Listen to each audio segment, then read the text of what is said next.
Donc, justement, comment on fait pour quantifier le lien d'une corrélation linéaire? On appelle ça le coefficient de corrélation linéaire. Je suis en haut de la page 6 dans mon note de cours.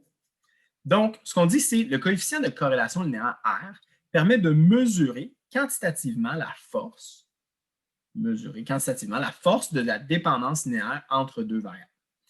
Et là, on dit R n'indique que la force d'un lien linéaire.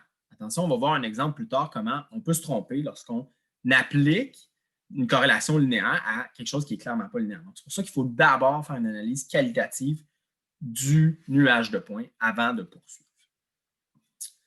Donc, voici la formule. Vous avez compris?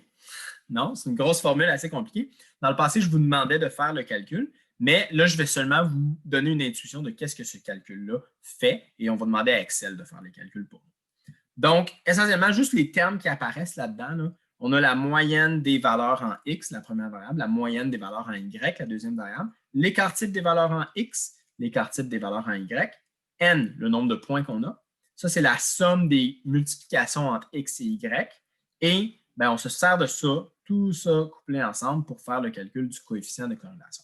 Ce qui fait ce coefficient de corrélation-là, dans le fond, il mesure quelque chose qu'on appelle la méthode des moindres carrés. On va y revenir.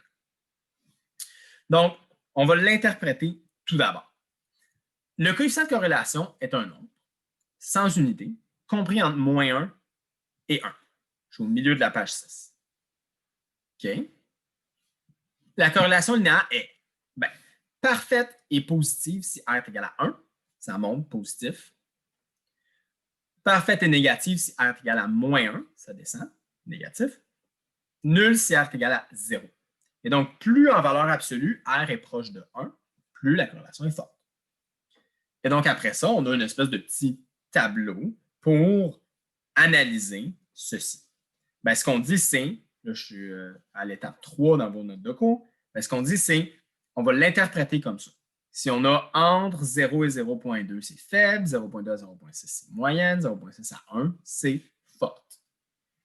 Et ce qu'on dit, c'est R est égal à 0 signifie qu'il n'y a pas de lien linéaire. Mais il pourrait avoir quand même un lien. Okay? Donc, ça se peut qu'on ait fait une erreur en faisant notre analyse de corrélation linéaire, alors que dans le fond, c'était un lien non linéaire, quadratique, etc. Donc, on va voir aux prochaines vidéos comment faire la régression linéaire.